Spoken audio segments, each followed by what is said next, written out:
Opposition claims 8 MPs from Gov't. Families of cancer victims cry foul. And band forms to support a hospital.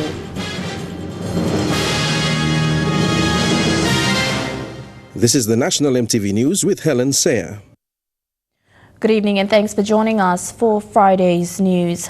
The husband of a cancer victim has accused the PNG government of negligence. Wallace Pingin, whose wife died of cancer, says the government should fix the cancer treatment centre and ensure that lives are saved.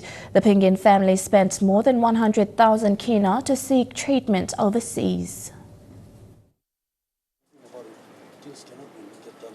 Wallace Pingin's wife, Joy, was diagnosed in 2015 when the cancer was in its late stages. Mr. Pingin sought medical treatment in the Philippines after the family raised over 100,000 kina. But in May last year, 7 months after the treatment, Joy passed away. We thought all was well and we stayed until 2017, November, she felt pain again.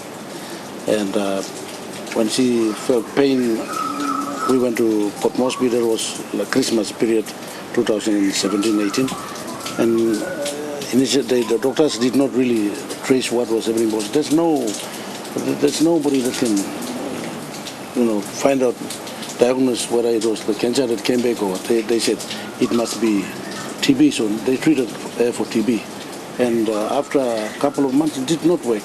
We went back to Angawa again, and it just went to worse and then went to the... Mr. Pingin says from his experience, he realized that a lot of cancer patients can't afford treatment overseas and suffer in silence. Mr. Pingin is angry. He accused the PNG government of being unfair to its citizens by not addressing the plight of cancer in the country. Those leaders and their human beings, it's good for them that, when they fall victim, they have the money to take them to overseas and treat them overseas. But how about the majority of Papua New Guineans, the little people that are living in this country? Nobody's in this. It's just unfair system that we operate in. The government is just unfair. Our Papua New Guineans are best doctors, but because they don't have the facilities, it's like a mechanic without a tool, you see. The PNG Cancer Unit is the only treatment cancer at Lace Engau Hospital. The only cobalt machine at the treatment center needs to be replaced. In March 2017, Health Secretary Pasco Kase came out on the media saying the radiation treatment is old and that the department has plans to obtain new machines. But PNG needs to have proper laws in place before new equipment can be bought and brought into the country. That in order for us to bring in this kind of equipment, because it involves radioactive substances, we need to have proper laws in place to allow us to have. Martha Louise, National EMTV News. National Planning Minister Richard Maro says he's aware of the cancer problem and says he will look into the cancer treatment centre. The cost of cancer treatment is something the minister has experienced firsthand, with Minister Maro forced to send his mother to seek treatment in the Philippines. Speaking to EMTV News, Minister Maro says he will be following up on the 30 million kina allocated to build a new cancer treatment centre at Lace Engau Hospital and will find out what is being done with the money. With the funds we have provided, and I'll be coming here and hopefully with the health minister to see where they're at. But I must say to all our people, and especially those who have lost loved ones, I'm very passionate about making sure we do something about it. I'm really happy that last year for the first time we provided funding, and I will continue to come and make sure we deal with this and get it done. It's not something that the government is taking lightly. We are absolutely committed, but these things will take time. But we are going to keep the focus on, and we are going to do everything to try and sort this out. At least by this year, I want all the equipment installed. The introduction of the Mama Bank access point in rural Papua New Guinea is aimed at reducing fraudulent activities and creating safer banking for women. After 4 years of operations, Women's Microbank has stepped into doing business using the biometric system. The Mama Bank Access Point, a program undertaken by Women's Microbank, encourages women in rural Papua New Guinea to open bank accounts and develop a savings culture. This program targets subsistence women farmers and small business holders, but professional women are also encouraged to open bank accounts with Microbank. Initially rolled out in March 2018, it has reached an estimated 20,000 women in 6 centers in Papua New Guinea. Women like access to the bank account to put away their savings or to get a loan. These projects will help us to close that gender gap and empower women to do savings and go into business. A tablet and a biometric finger scanner are used to open up bank accounts in just 3 minutes. The Mama Bank Access Point allows women to deposit and withdraw money, and it is considered safer and easier to use. Time me putting fingerprint, me film mosem. Me film me see, me think mosem. All get the money blow me go finish. No got something heavy stuff the backside blow me. Now this la feeling him stop me now me film. First me fret no go throw. How about me putting la finger blow me under. That's so now me putting finish na something come out na paper me holding me talk. In Papua New Guinea, a larger portion of women make up the informal sector. However, these women cannot open bank accounts most times because of the level of literacy, as well as not having documents required by most banks. This pilot project aims to make banking services available to women in the rural communities, especially those who make money but cannot bank it. Accessing microfinancing or accessing financial services gives you more likely an ability to access microfinancing, and that provides you for much greater opportunities to get out of poverty. It enables you to access microloans and start small activities and businesses, and at the same time, through microloans, it enables you to access education opportunities, which you might not otherwise have. Thekla Gunga, National EMTV News. Intergovernment Relations Minister Kevin Isifu today met with staff from his Department of Provincial and Local Level Government Affairs. He called on all staff to work as a team this year and to put the interest of all Papua New Guineans before their own. Godwin Eki reports. Speaking to staff of the Department of Provincial and Local Government Affairs, Intergovernment Relations Minister Kevin Isifu called on staff to improve their performance this year 2019 and beyond. If you are not performing to expectation this year, we will all try to improve on our performance. And I will be running, and I will expect everybody to run with me, and let's drive this department forward. He added that this year the ministry and department would use a new structure to approach all national-related issues. The department has committed to looking into improving the performance of the staff as a priority. Let's look back and see where we have gone, some things that we have not done right, some things that we have not done properly. Let's start fresh in this 2019 and learn from our mistakes and move on. Other focus areas will include the new department structure, creating jobs, and the decentralization program across Papua New Guinea.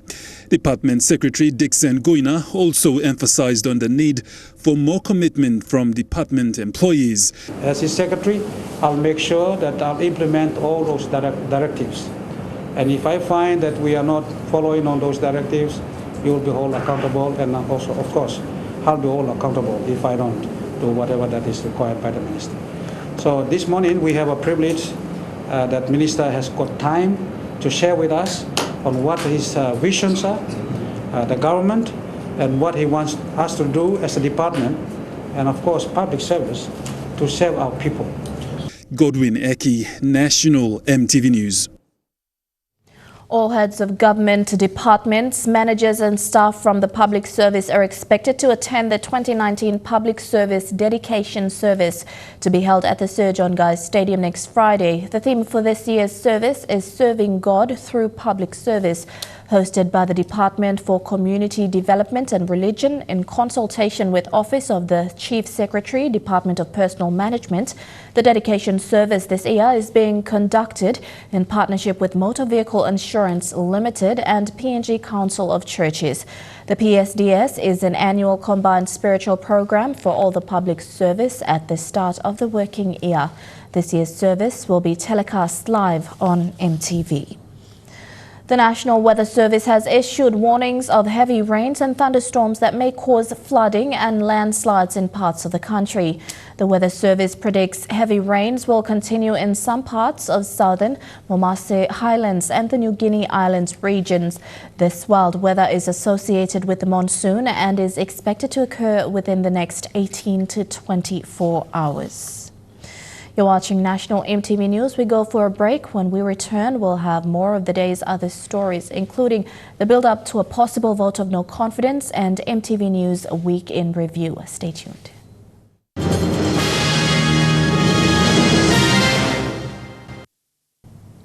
Welcome back. Prime Minister Peter O'Neill launched 3 impact projects in Eastern Highlands Province today.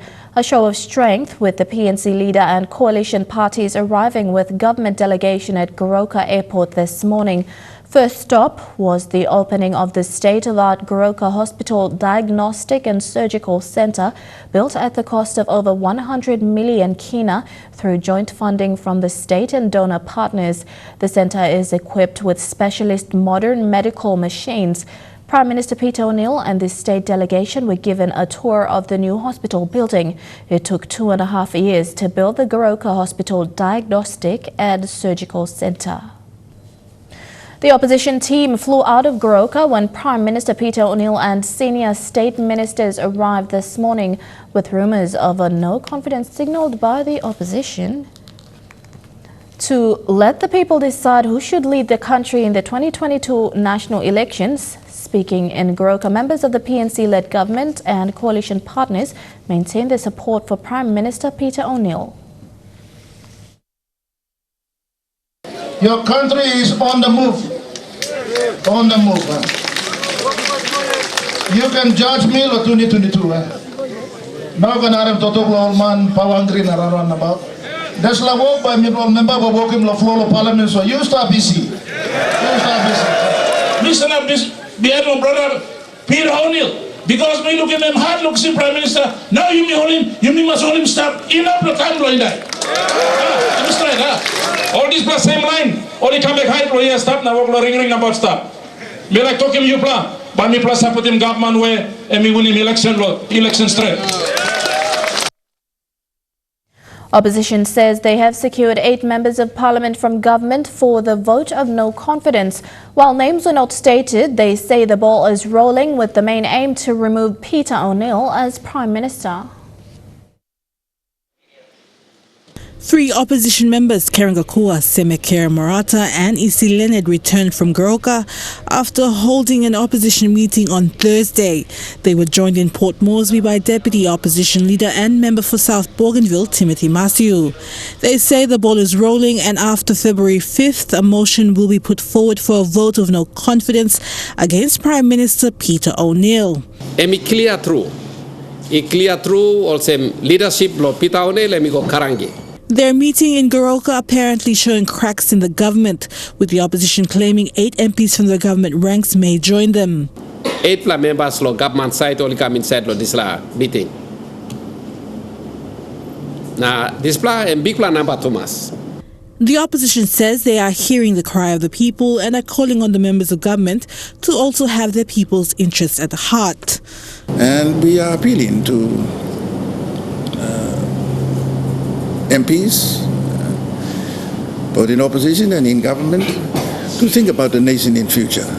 This week, the National Planning Minister, Richard Maru, said any attempts to a vote of no confidence would cause instability.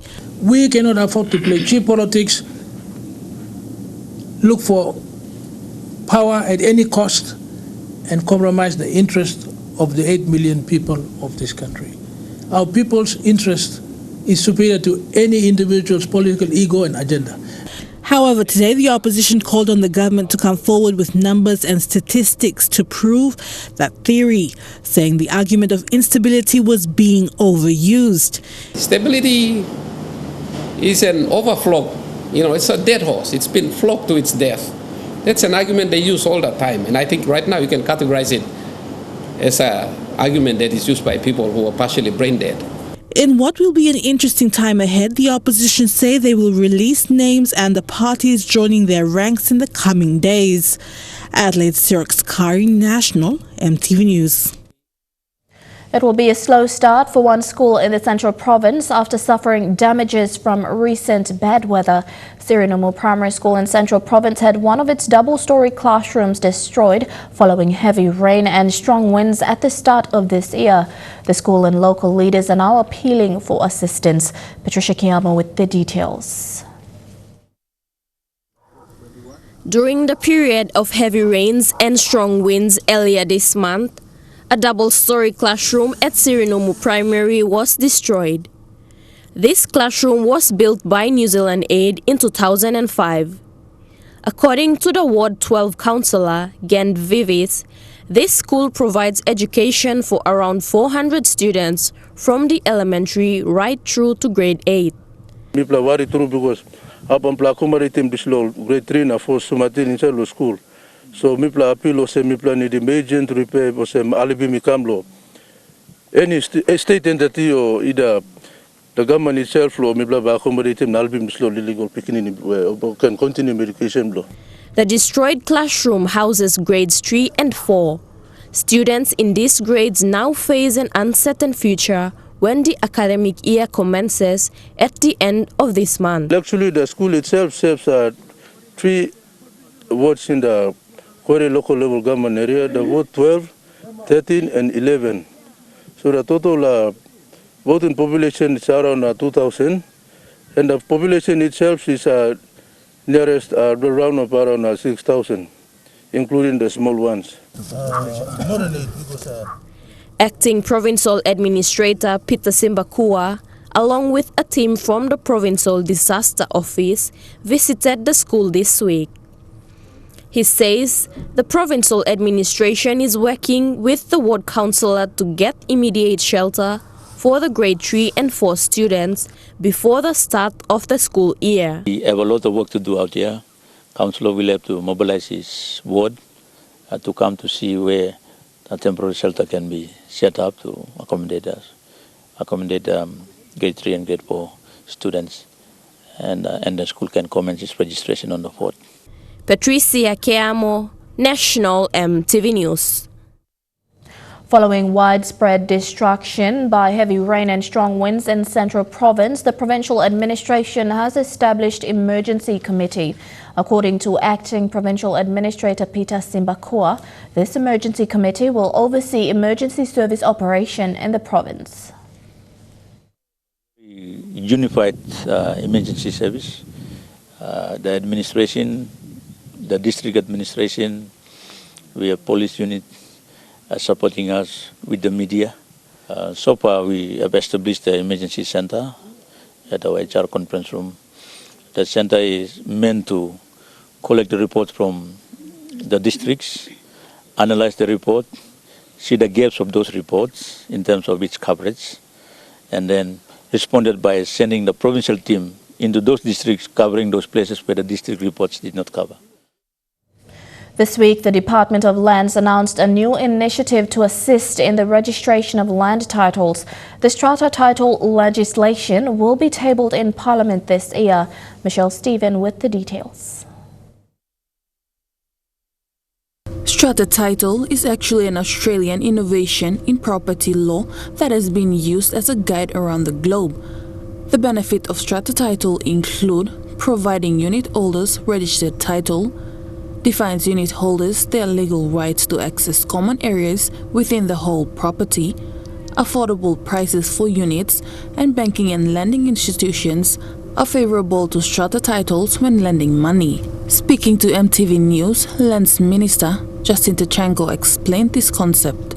Now, the strata title system is where if you own an apartment or you own a flat or a unit where there's multiple dwellings on one block, like a building with many apartments, instead of subleasing that apartment from somebody else, you want to buy it, now you can have your own individual title for that particular house or property or apartment that you buy. Tachanko said currently Papua New Guineans are subleasing properties and apartments from other people instead of buying it outright and having a title. With the strata title system, it allows Papua New Guineans to have their own title for their apartment, unit or flat that they spend their money on. Owners can also have security for the property they buy. Now, if he sells it, then with this new law, he can sell it with a title. And then that person that buys it has their own individual title for that apartment. If he wants to keep it, he can still get a title for that apartment, but he keeps it and then rents it out. This system has already been introduced in neighboring Pacific Island countries. The minister says a committee has already been set up to prepare the introduction of the unit title or strata title draft legislation to be tabled in Parliament this year. We've set up a committee with our Legal and Policy Division, which will work through the State Solicitor and the Legislative Council, and we will introduce it into Parliament over the next coming months, so that Papua New Guineans and investors can have their own title for their apartments, flats or units, which has never been done before. Michelle Stephen, National MTV News. The Asia Pacific Institute graduated 4 pioneer community health workers today, with all 4 receiving practicing licenses from the PNG Medical Board. These 4 are part of a group of pioneers in the CHW program at the Institute. Tamara Pia-Agavi reports. The Asia Pacific Institute is the first private institution in the country to have its graduates receiving practicing licenses from the PNG Medical Board. The institute started in 2015 and enrolled its first batch of students in the Community Health Work Training Program in 2016. There were 7 pioneer CHWs. However, one sadly passed away last year. 2 other recipients couldn't make it to the presentation today, but would receive their licenses at a later date due to work commitments. Speaking at today's award ceremony, the Institute's Executive Director Thomas Pila encouraged the recipients to be good ambassadors of the Institute.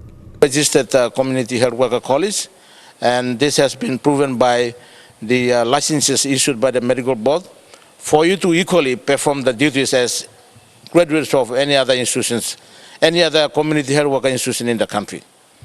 So I hope this will make way into your lives and make important impacts in yourselves as person, also in the families, and also for our country.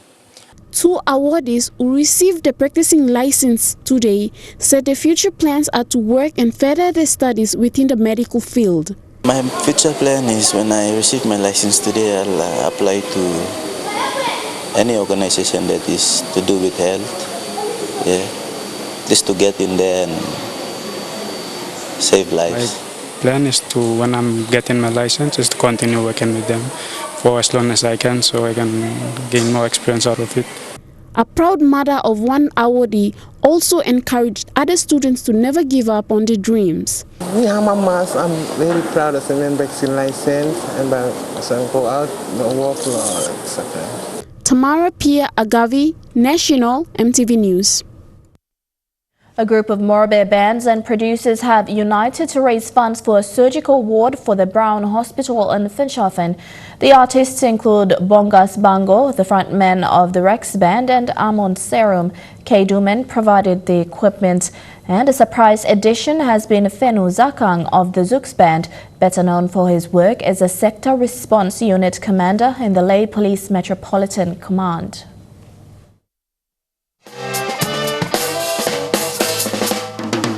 At Tent City yesterday, a group of Morobe artists gathered to rehearse for a performance tonight. Nearly all of them are from Finschhafen district. Many were born at Braun Lutheran Hospital.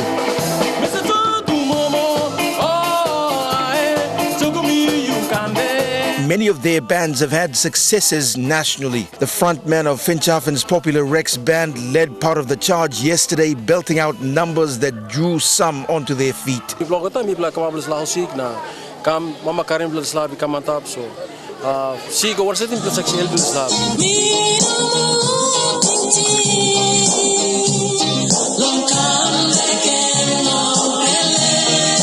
In the 1990s, Bongas Gango and the Rex Band brought the sleepy colonial town of Finschhafen to the national stage with the nostalgic Sweet Finch, which was voted one of the most popular songs in 1993. Tonight, the groups will perform in Ley to raise funds for a surgical ward at Braun Hospital in Finschhafen. For them, it's a labor of love. You may wait, government will come. They will never come. They might come, they might not come. Make him support. Ting and me come up na start been putting on Facebook, and then me go in na me support him na me to buy me help him so. Among the musicians, a surprise addition has been Senior Constable Fenu Zakang. 23 years ago, he was a recording artist. Today, he is better known as the SRU commander in the Ley Metropolitan Command. Thank you, Blumi Golong. Albos Blumi, Mechuk, Subobs, Unit Commander Mr. Kumayong. The artists don't know how much they will raise tonight, but what they do know is that there's a mission hospital in need of help, and they've stepped up to the challenge.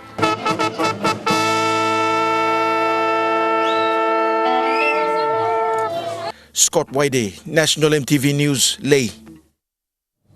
Don't go away. MTV News returns with MTV's Weekend Review, plus stories making headlines overseas.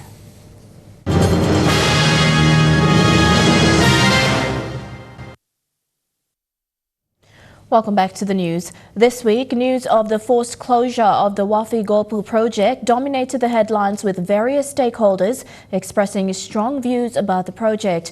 As of this afternoon, the project area remains closed. The government has deplored the action, but landowner groups say there was no consultation.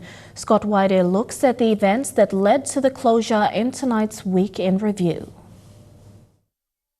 Last weekend began with news of the closure of the Wafi Golpu project site. Landowning groups from clans in surrounding areas forced the company to shut down the project. Shut down as of now! And this happened after a visit by the Morobe Governor Ginson Saonu. Company want the government go back. Long drawing board, MUSM start can. Governor Saonu initially expressed his opposition to the signing of an initial agreement between the national government and the developer Harmony, and he is of the view that the provincial government and the people of Morobe don't have adequate representation in a project that will become one of the biggest in the Southern Hemisphere. Governor Saonu then went to the Morobe Provincial Assembly, the Tutumang, and got their support to oppose the agreement in its current form. Me against him. Various groups are now engaged on different fronts. At the political level, Bulolo MP Sem Basil doesn't support the closure of the mine project. He views any disruption as bad for the district. They must have their say, and we must capture that. Harmony has become an important partner for the power distribution and roads in Bulolo, and Basil says the initial agreements are just part of a long process. What is emerging is a typical PNG project scenario. With landowning groups saying there was no consultation, the provincial government is unsure and unhappy over the benefits distribution and unhappy over the fact that it has to buy into a project in the province. Like other projects, the media is careful into delving into the murky subject of clan boundaries, land ownership and benefits. And along with all of that, associations, umbrella associations, the chiefs and the paramount chiefs are emerging from various groups. Tomorrow, another group of clan leaders hopes to reopen the project site. It is hoped that some understanding will prevail by the close of business tomorrow. Scott Waide, National EMTV News, Leh. Turning overseas now, a major police investigation is underway in Melbourne after a foreign student was killed on her way home after a night out with friends. The 21-year-old was FaceTiming her sister when she was attacked, and police say her killer may have left behind some clues. Aya Masawi should have been safe. The happy, energetic 21-year-old from Israel was spending 6 months studying in Melbourne. She will never go home. This was an absolutely horrendous, horrific attack inflicted on a completely innocent young woman. Aya's body was found around a kilometre from where she lived in Melbourne's north, just 50 metres from her tram stop. She was FaceTiming her sister on the walk home when her phone fell to the ground. She heard the sound of the phone falling to the ground, and she heard some voices, and that was it. Speaking from the United States, Aya's uncle says the entire family is shocked. It's real shocking for this thing, you know. Whenever something happens like this in Australia, we think like it's very safe place. This is one of the last times Aya was seen alive. CCTV shows her leaving a comedy club with friends. A police search has already uncovered items believed to belong to the killer: a black baseball trucker's cap and a dark cotton-on T-shirt. Somebody's come home on Tuesday night or the early hours of Wednesday morning, maybe with blood on them, missing items of clothing. Somebody knows about this. This case bears tragic similarities to the murders of Eurydice Dixon and Jill Marr, another young woman attacked and murdered at random while walking home late at night in Melbourne. The community is responding as it has before, leaving flowers, messages, and feeling that little bit less secure. I just left her some flowers, and I just felt that it was just important to remind everyone that everyone has the right to get home safely. I'll get emotional because I hate to see this sort of a young, innocent person, her life is gone. Aya's family is on their way to Melbourne to take her body home. President Trump recently claimed a total victory over ISIS, but the terror group's now claiming responsibility for a suicide bombing that's killed 4 Americans. The blast in Syria killed 10 others and is the deadliest attack on U.S. forces since they joined the campaign. Tonight, we're learning new details about the deadly suicide attack that ripped through this Syrian street. US officials telling ABC News the 4 Americans killed were part of a team gathering military intelligence. They were inside a restaurant frequented by US military when the bomber blew himself up in the doorway. American intelligence concluding it was an ISIS attack. The president today making his first comments on those lives lost. I want to take a moment to express my deepest condolences to the families of the brave American heroes who laid down their lives yesterday in selfless service. Just weeks ago, the president announced plans for withdrawal, at the time declaring victory against ISIS. We have won against ISIS. We've beaten them, and we've beaten them badly. But on the ground, we've seen the battle against ISIS up close, and Syrians in that same town told us only last year how they feared a US pullout. ISIS would have an opportunity to re-emerge. This was the deadliest attack on Americans during this war by an enemy determined to show the US it may be down, but it isn't out. The Duke of Edinburgh is recovering after a car crash near the Queen's estate. Prince Philip's car rolled, but Buckingham Palace says the 97-year-old was uninjured. Evidence of a serious crash. The Duke of Edinburgh's Royal Land Rover T-boned and flipped onto its side. The Range Rover was on its side, on the driver's side actually, so he would have been his side to the pavement, as it were. There was quite a bit of broken glass and a bit of broken plastic and a car in the hedge. The Duke, who was driving, was helped from the vehicle by passers-by. He was conscious but very shocked, according to one witness. The accident occurred on the main road just outside the Queen's Sandringham estate in Norfolk. It's understood the Duke was pulling out of a private driveway onto the busy road. 2 women in the other vehicle were treated in hospital for minor injuries. Buckingham Palace says the Duke was unhurt. Both drivers were routinely breath tested. Both were negative. The Duke of Edinburgh retired from public duties in October 2017. At official functions, he was chauffeured, but he's known to be a fiercely independent character who enjoys driving himself.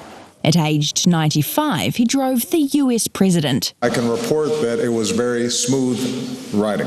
Prince Philip had hip surgery last year and was back behind the wheel just weeks later. He was last seen in public at Princess Eugenie's wedding in October and didn't attend church on Christmas Day, as is the usual custom with the royal family. Tonight he's said to be recovering with the Queen by his side and perhaps considering whether it's time to take a back seat. A group of teenagers has sparked fears of a terror attack by running through a Sydney shopping mall, allegedly pointing fake guns. Shoppers and staff are thought to take cover in what's thought to be a social media stunt that backfired. Teenagers sprawled across the shopping centre floor in a dramatic arrest. One by one, police collect the fake guns they'd originally thought may have been real. They got toy guns. They got toy guns. Witnesses first saw the teens running through Chatswood Westfield at 6:30 last night. As the arrest unfolded, shopkeepers feared the worst. We heard people say it's terrorists, so of course I freaked out.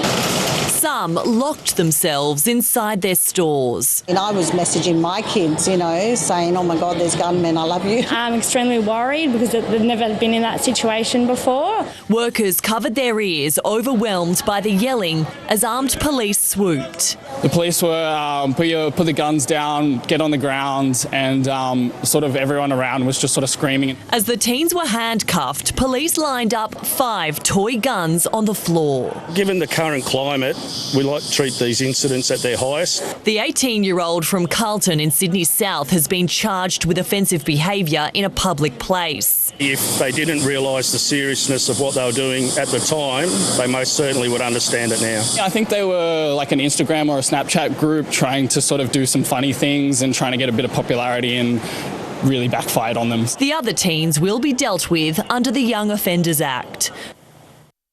This is Friday's news. Up next, to take a look at some sporting updates in Chukai Sports. Stay tuned.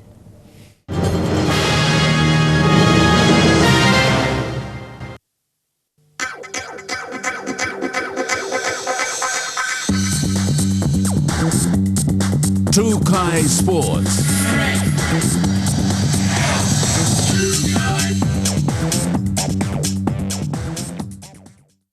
Welcome to Chukai Sports. The final SP PNG Hunters team is yet to be announced, and with February 23rd scheduled for a trial match with the Brisbane Broncos, the management is looking to finalise the team in the coming weeks for the 2019 Queensland Intra Super Cup season.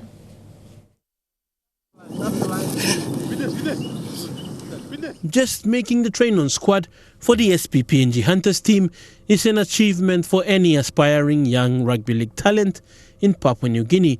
Moving from the 60-man squad to the 25-man squad is the biggest hurdle. Fitness, strength and endurance over 8 weeks. As of the festive season, the squad has been halved, with more to be released. So we released a couple of players over the festive season. It was quite a difficult task, but to reduce the team down to 32, so we're looking at bringing that number down, probably another 4 or 5 players. For those that got dropped, a word of encouragement. Look, we encourage all players as much as possible to go back and work with their coaches, and individually also working on the fundamental skills. So. For these players who had come with big dreams to make the final cut, they had to get even the basics right, which for some of the new recruits was lacking. Those core skills like catch, pass, kick, and also having a base with their fitness level, maintaining and managing themselves. But the Hunters' radar will not stray far from the young players. As the season progresses and the players in their respective competitions show signs of improvement, they may have yet another crack at the Hunters team. We like to encourage them and also make sure that they're doing the right thing by themselves when they go back, and that also gives us an opportunity to have a look at them if they're still participating at the level which brought them here in the first place. Fidelis Sukina, National EMTV Sports. Trukai Sports continues with more sporting action after the break. Don't go away.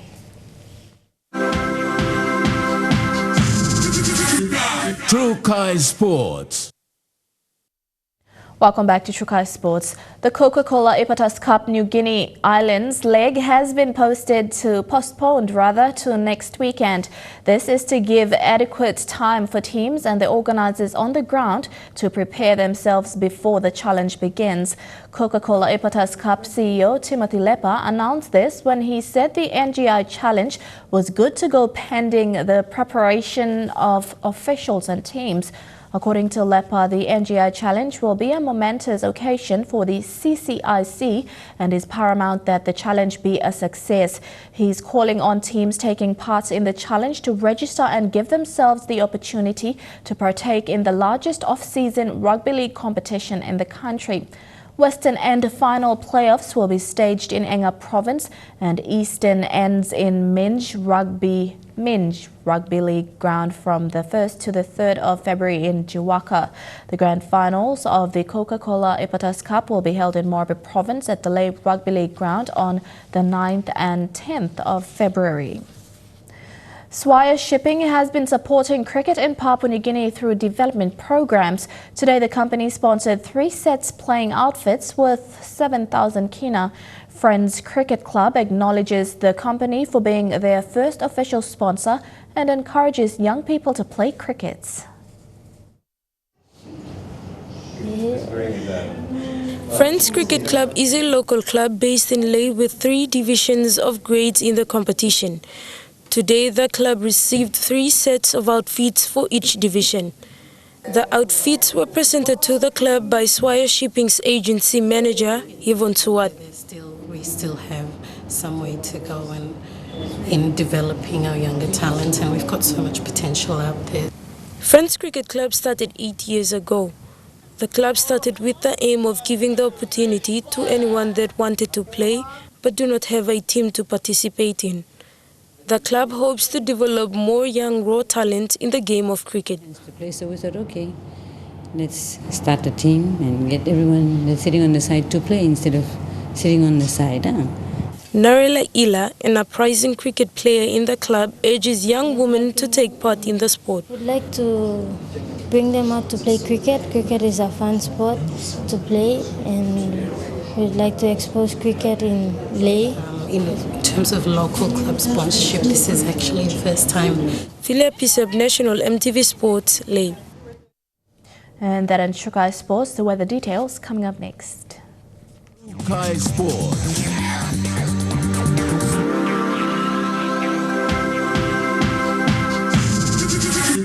Trukai Sports. The weather details were proudly brought to you by Dulux, celebrating 50 years in PNG and the only paint made in PNG.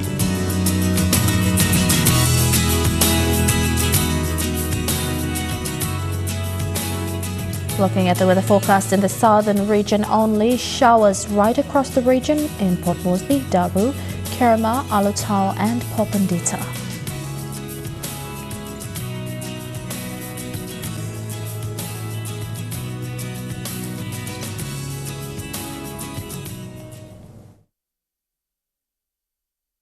The weather details were proudly brought to you by Dulux, celebrating 50 years in PNG and the only paint made in PNG.